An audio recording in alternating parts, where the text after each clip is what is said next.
Les pétroliers, et là c'est les aéroports, c'est votre univers, ça, l'aérien.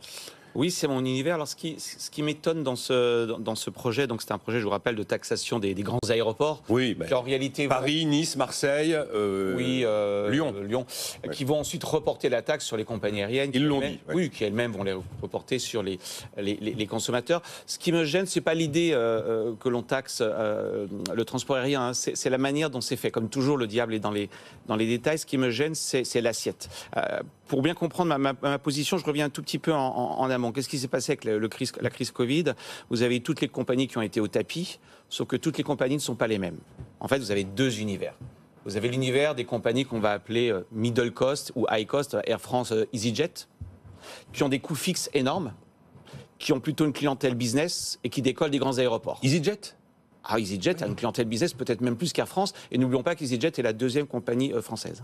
Et puis vous avez de l'autre côté ce qu'on appelle les ultra low cost, Wizz Air, Ryanair, qui ont très peu de coûts fixes, beaucoup de coûts variables, qui ont plutôt une clientèle touristique et affinitaire. En clair, qu'est-ce qui s'est passé? Le Covid a beaucoup moins touché EasyJet, Ryanair, Wizz Air que les grandes compagnies historiques et ce qu'on appelle le middle cost. Donc, au sortir du Covid, on a une asymétrie de puissance entre l'ultra low cost qui n'a jamais été aussi puissant et fort. Oui. Il ne faut pas oublier que les marges de Ryanair, je le dis toujours, c'est de l'ordre, le résultat net en est de l'ordre de 15 à 16%. De mémoire, la marge de Louis Vuitton doit être autour de 18-19%. Donc c'est des compagnies extrêmement rentables. Tant mieux, elles sont très efficaces.